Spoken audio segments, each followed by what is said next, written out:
اور عام آدمی کے لیے انہوں نے تعلیم، صحت، بجلی، سستی کی بجلی، کچھ مفت بھی دی، کرپشن کے خاتمے اور ترقیاتی منصوبوں میں اس کو بر صغیر کی بھارت کی تاریخ میں بہترین حکومت کہا جاتا تھا۔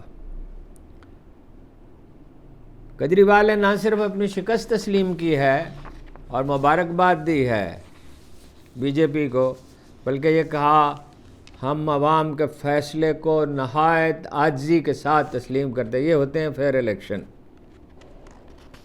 ویسے تو اس سے پہلے تو گڑبڑ کے کچھ واقعات ہوتے تھے، لیکن وہ اپنا جو انٹرنیٹ وہ مشینیں ہیں وی بی ایم، تو ووٹ کاؤنٹنگ مشینیں، وہ جب سے لگی ہیں پھر ان کو امپروو کیا جاتا رہا، تو اس میں پرنٹ بھی نکالا جا سکتا ہے، تو اس مشینوں سے جو یہ اس دفعہ نہیں لگانا چاہتے تھے، اور واضح ہو گیا کیوں پاکستان میں کیوں نہیں لگانا چاہتے تھے، تو اس میں دھاندلی کا بہت برائے نام اندیشہ رہ جاتا ہے۔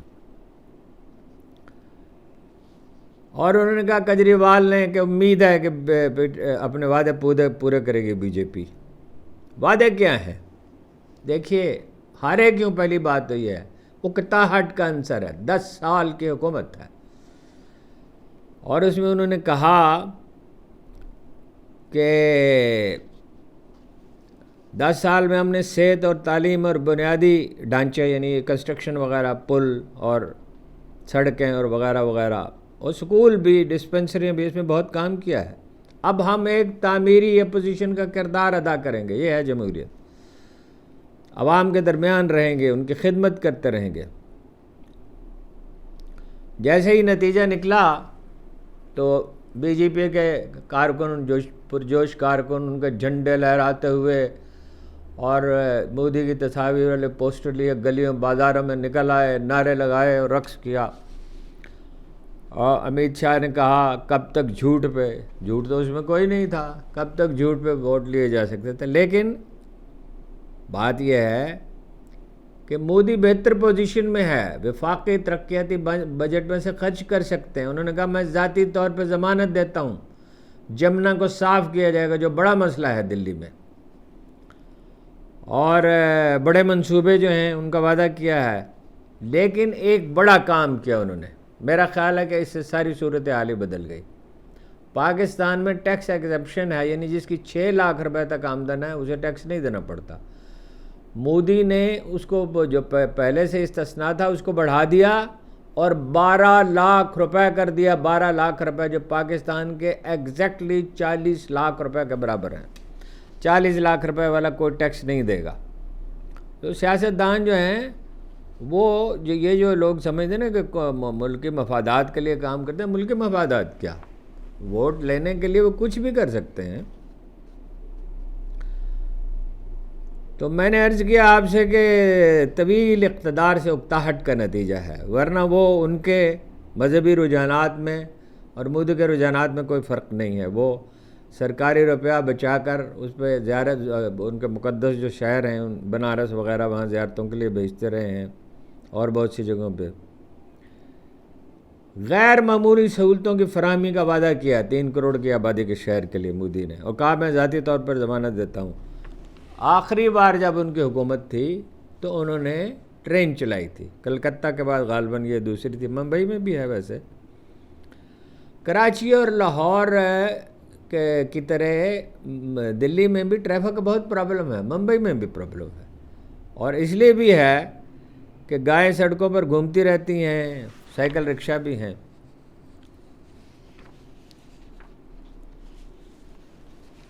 چینی اخبارات نے لکھا ہے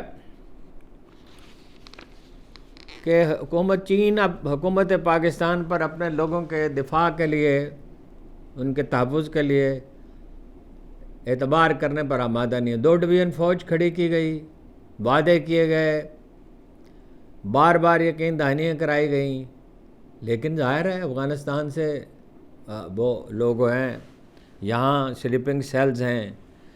اب کیا ہوگا؟ اب جناب سیٹلائٹ استعمال کیے جائیں گے، پرائیویٹ سیکورٹی جو ہے وہ معمور کی جا چکی ہے اور کی جائے گی۔ انٹیلیجنس کمیٹیاں، مشترکہ انٹیلیجنس کمیٹیاں بنی ہیں، مشترکہ آپریشن کے لیے چین کے سیکورٹی ماہرین پاکستان پہنچ چکے ہیں. 12,000 کی فوج. اصل میں تو ضرورت تھی ان لوگوں سے مدد لینے کی جو اس کو سمجھتے ہیں. ڈاکٹر شعیب صدل جیسے ماہرین سے مدد لیتے, اور لوگوں سے مدد لیتے. اور پولیس کا بھی تنہا فوج پہ کیسے انحصار کیا جا سکتا ہے؟ فوج کا تربیت یہ تو نہیں ہے, فوج اس کی اسپیشلسٹ تو نہیں ہے. اور پولیس کو بہتر بنایا جاتا, اور دوسرے جو ادارے ہیں نیم فوجی ان سے کام لیا جاتا, تربیت کی جاتی, اور ابوال افغانستان کے ساتھ معاملات طے کیے جاتے. خیر یہ ایک طویل موضوع ہے.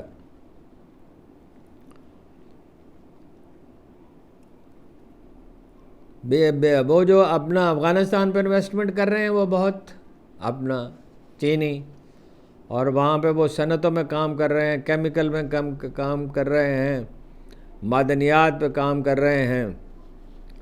اور اب چین کی مدد سے بھی افغانستان سے بات کی جا سکتی تھی, لیکن کیا ہوا یہ سمجھ میں نہیں آئی بات. بہرحال پاکستان کی نیک نامی میں کوئی اضافہ نہیں ہوا. ہم جس غیر ذمہ داری کے ہم مرتکب ہیں, کوئی لانگ ٹرم پلاننگ نہیں ہے. یعنی ایک دفعہ تو ان کی کمر توڑ دی گئی تھی, لیکن اب جب آپ مسائل حل نہیں کریں گے اور عوامی تعاون نہیں حاصل ہوگا, خوش دلانہ عوامی تعاون چاہیے اس کے لیے. جتنا زیادہ تعاون ہوگا اتنی آسانی سے اس پر قابو پایا جائے گا. نیتن یاہو کی تجویز انہوں نے ایک, میں نے آپ سے شاید پہلے عرض کیا تھا کہ ایک اسرائیلی ٹیلی ویژن کو انٹرویو دیتے ہوئے انہوں نے کہا تھا, چینل 14 کو, کہ انہیں گوارا نہیں کیا جا سکتا. اب انہوں نے کہا ہے, امریکہ میں ہے موصوف, کہ سعودی عرب کے اندر ایک فلسطینی ریاست بنائی جائے. ڈونلڈ ٹرمپ نے تو کہا تھا نا مصر بھیج دیں یا اردن بھیج دیں, اور ان کے پاس بہت زمین ہے. سعودی عرب کا رد عمل بڑا اس پہ شدید ہے, اور انہوں نے کہا اس کا سوال ہی نہیں پیدا ہوتا اور فلسطینی ریاست کو تسلیم کیا جائے. نیتن یاہو نے کہا فلسطینی یعنی اسرائیل کی سلامتی کے لیے خطرہ ہے, اس لیے یہ تجویز پیش کیا.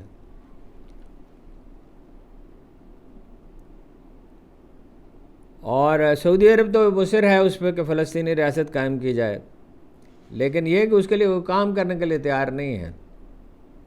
ان سے پوچھا گیا نیتن یاہو سے کہ امن قائم کرنے کے لیے وہ سعودی عرب کا تعاون حاصل ہو سکتا ہے. انہوں نے کہا تعاون کیوں نہیں حاصل ہوگا, تعاون حاصل ہوگا اور یقینی طور پہ ہوگا اور بہت جلد ہوگا. فلسطینی ریاست کے انہوں نے کہا قیام کا کوئی سوال پیدا نہیں. ایسا لگتا ہے کہ امریکہ اور اسرائیل میں اس پر یہ بات طے پا چکی ہے, اور حماس کو ظاہرہ بڑا نقصان پہنچا ہے.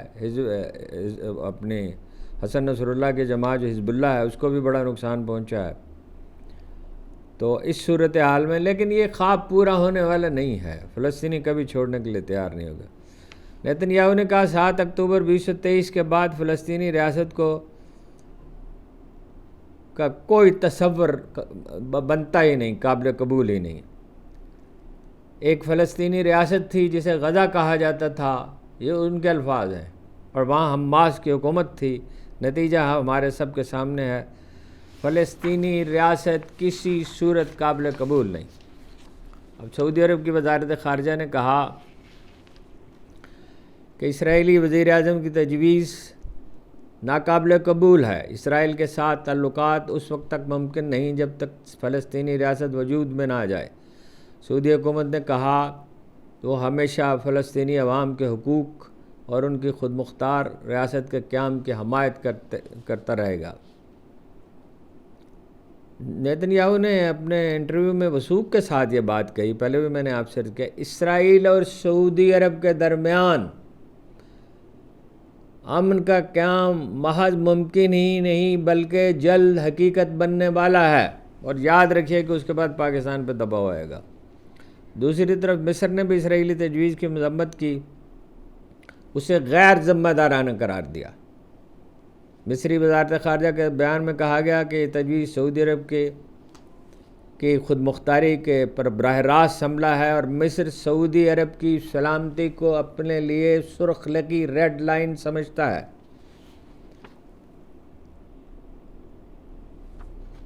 مشترکہ پریس کانفرنس کی ان کے ساتھ، ڈونلڈ ٹرمپ کے ساتھ انہوں نے، نیتن یاہو نے، اور وہ تو ہوا کے گھوڑے پہ سوار ہیں، آپ کو پتہ ہی ہے ڈونلڈ ٹرمپ، تو وہ تو کہہ رہے ہیں کہ بھئی فلسطینی جو ہیں ان کو بہرحال وہاں سے نکالا جائے گا۔ سپریم کورٹ بینچز کے اختیارات کا کیس جو ہے وہ اس میں جسٹس محمد علی مظہر کا 20 صفحات پر مشتمل نوٹ جو ہے وہ جاری کر دیا گیا ہے، جس میں انہوں نے کہا قوانین کے آئینی ہونے یا نہ ہونے کا جائزہ صرف آئینی بینچ لے سکتا ہے۔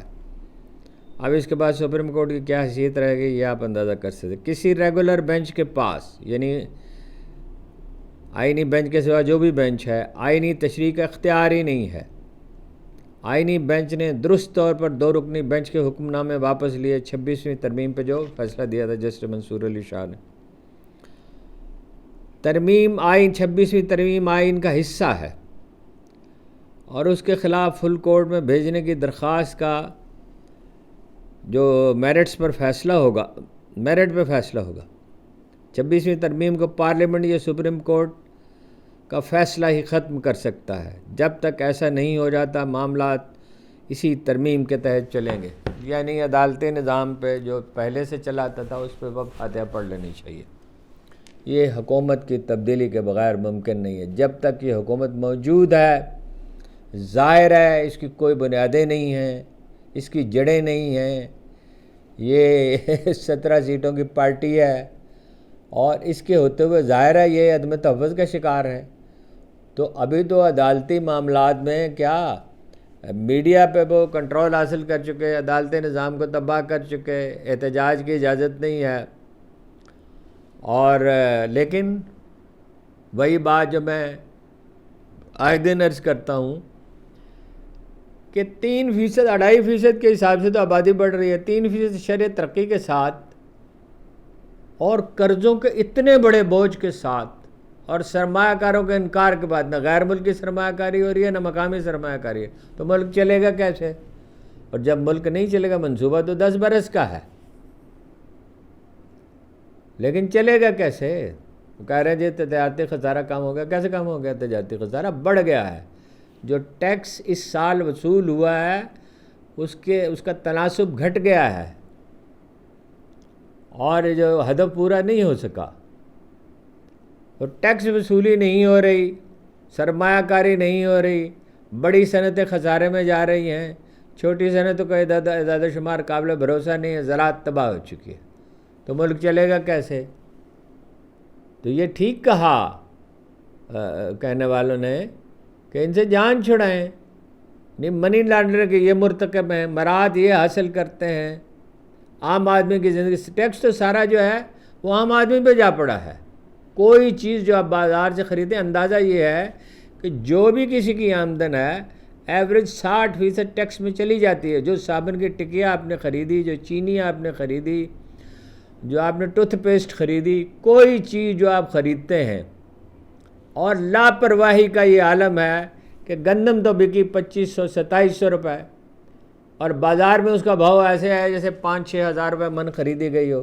یعنی فلور ملوں کو اجازت ہے جو چاہیں کریں، انہوں نے سستی گندم خریدی اور 2 گنا قیمت پہ آٹا بیچ رہے ہیں، تو اس کی امپلیمنٹیشن کیسی ہوگی؟ اب پانی کا مسئلہ ہے، سنگین ہوتا جا رہا ہے، تو حکومت پنجاب نے فیصلہ کیا ہے جو پانی سے دھوئے گا کار کو، زیادہ پانی استعمال کرے گا 10,000 روپے جرمانہ ہوگا۔ سوال یہ ہے امپلیمنٹ کون کرے گا گلیوں میں؟ بھائی یہ تو ایجوکیشن سے ہوتا ہے، مثالیں قائم کرنے سے ہوتا ہے۔ وزیر اعظم کی گاڑیاں جو ہیں وہ گیلے پانی سے صاف کی جا رہی ہوں، وزیر اعلیٰ کی، وزراء کی، اسپیکر کی، جنرل حضرات کی، جج حضرات کی، قوم کو تعلیم دینی پڑتی ہے۔ دوسری بات یہ ہے کہ امپلیمنٹیشن کے پاس آپ کے پاس جو پولیس ہے وہ اس کام کے لیے تو اب تیار نہیں ہے، وہ گھروں میں گھس جاتی ہے، سامان توڑ دیتی ہے اور لوگوں کی چیزیں اٹھا لے جاتی ہے۔ جب کسی پولیس کی یہ تربیت ہوگی تو وہ قانون نافذ کرے گی۔ تو یہ تو ظاہر ہے سلسلہ چلنے والا نہیں ہے۔ لیکن اب یہ ڈونلڈ ٹرمپ کی طرف دیکھنے کی بجائے مقامی طور پہ جدوجہد کرنی ہوگی. بتوں سے امیدیں وابستہ نہ کریں. ڈونلڈ ٹرمپ سے بڑا کوئی عالم اسلام کا دشمن نہیں، وہ بنی نوع انسان کا دشمن ہے، وہ تو نیم پاگل آدمی ہے، اور اس کے ارد گرد ایسے لوگ جمع ہو گئے ہیں کہ جو دنیا میں کہیں امن میرا خیال ہے رہنے ہی نہیں دیں گے. باقی وہ سارے ایک خواب و خیال کا شہر انہوں نے بسایا ہوا ہے. یہ مقامی جد و جہد سے ہوگا، لیکن ہمیشہ میں کہتا ہوں، ہمیشہ میں اس پہ اصرار کرتا رہوں گا، جد و جہد کیتھارسس کا نام نہیں ہے، دل کا بوجھ ہلکا کرنے کا نام نہیں ہے، تانے دینے کا نام نہیں ہے، گالی دینے کا نام نہیں ہے، حریف کے جرائم گنوانے کا نام نہیں ہے. یہ حکمت عملی کا نام ہے، یہ تدبیر کا نام ہے. اس کے لیے تحمل چاہیے، صبر چاہیے، حکمت چاہیے، بزدلی تو نہیں چاہیے، جرأت مندی چاہیے اور قربانی دینی پڑتی ہے، لیکن شائستہ جمہوری طریقے سے. چیخنے سے کبھی کسی قوم کے مسائل حل نہیں ہوتے. کیا وہ نوابزادہ نصر اللہ خان کا مصرع ہے، کب رونے سے کٹی ہے شب ہجراں اور کب کوئی بلا صرف دعاؤں سے ٹلی ہے. آج ابھی تک تو یہی کچھ، شام کو بھی انشاءاللہ کچھ عرض کروں گا. آپ کا بہت بہت شکریہ.